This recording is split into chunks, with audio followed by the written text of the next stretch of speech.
Brad, a great week, really a perfect week to go to the beach. Remember last week it was warm, muggy, none of that stuff right now. We had that stretch of almost 90. We hit 89 a couple of times. Didn't hit 90 yet, by the way. We're still waiting for that. This week, completely opposite. I mean, the cool mornings, I think, are going to be the shock to the system. You're going to wake up and go, hey, I might actually need a light jacket out there. Great feeling air, very dry. Not only the low dew points, but almost no chance of rain until next week, and lots of sunshine. Very intense sun this time of year, and with the clear skies and the dry air, those UV indices are going to be sky high. We'll be talking about that in a minute. This low pressure passing to our north, there's no rain chances, but it is pooling another reinforcing shot of cool air into the region. As high pressure settles in, not humid at all. In fact, we're going to stay mostly sunny.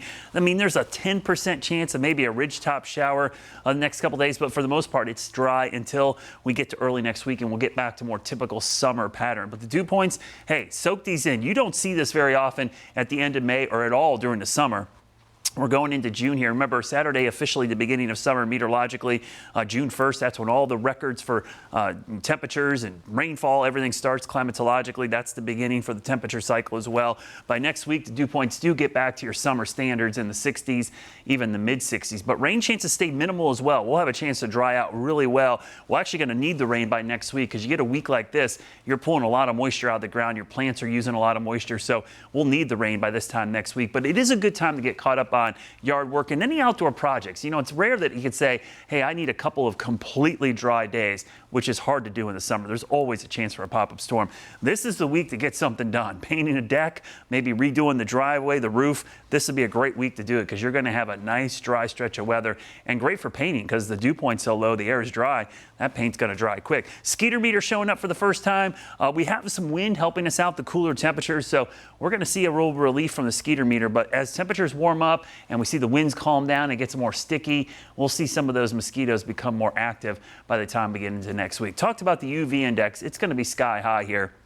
With the clear conditions and the dry air in place, you don't have that haze or the humidity to help filter out some of the sun rays. It's already bad enough this time of year as it is, but this is really intense. And because it's cool, you may think, I don't need sunscreen. Doesn't feel that hot out there. Doesn't matter. This is the time to load up on the sunscreen, even into the weekend. Whatever you're doing out there would not take long to get a burn this time of year. In the upper atmosphere, we have something called the omega block. I put the Greek letter omega because the jet stream looks like that. When this happens, things kind of get blocked off and we don't see a lot of movement. That stays in place until the weekend. And then we go into next week, we start to see maybe a little bit of a change as some humidity creeps in, but there's no real surge back to hot weather, at least in the Guy Roofing 7-day forecast. This is a great stretch of weather. Look at Saturday morning.